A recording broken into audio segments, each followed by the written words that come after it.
Morning, madam.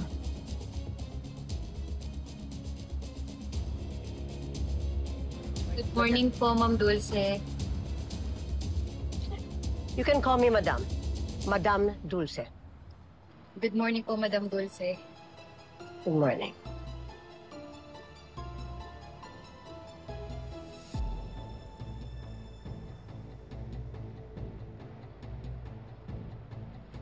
Ano?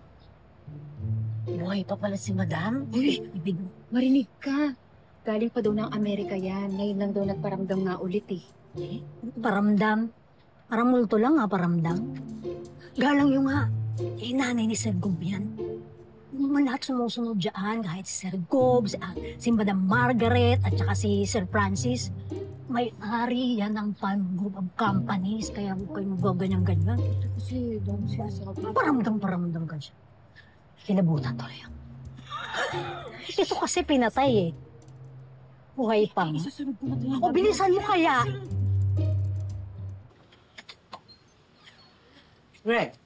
Mamita. Lola Sweet. Francis.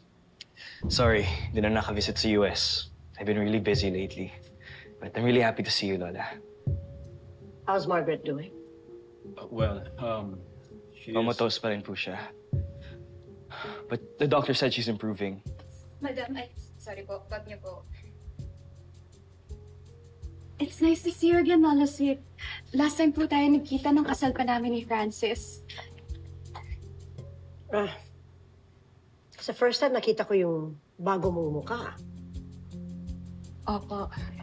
Medyo naging masaklap yung nangyari sa akin. Pero ako pa rin to. Ako pa rin si Benes. Ang asawa ni Francis. Anyway.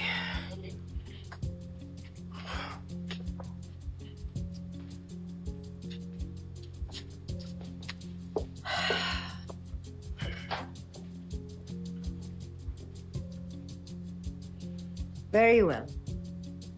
Let's get down to business. Napakasakit na nangyari kay Margaret. Let's face reality. Nobody can do her job like her.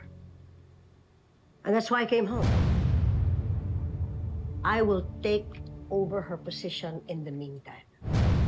Anyway, Greg, kumusta yung investigation sa panglalason kay Margaret? Well, Mamita, iniimbestigahan na yung mga suspect sa paglason. Pero di pa sigurado kung sino may gawa. What? Bakit hindi sigurado? Ha? Hindi ba sila yung nagpakain ng batyo na may lason kay Margaret? Ha? Kailangan sila makulong for life. Margaret did not deserve this. Kailangan magbayad sila.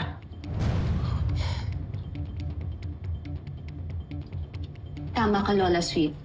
Dapat makulong yung tata at naigwapa na yan. I will call Chief Escobar. Kailangan umamin yung mga suspect na yan sa paglaso nila kay Margaret.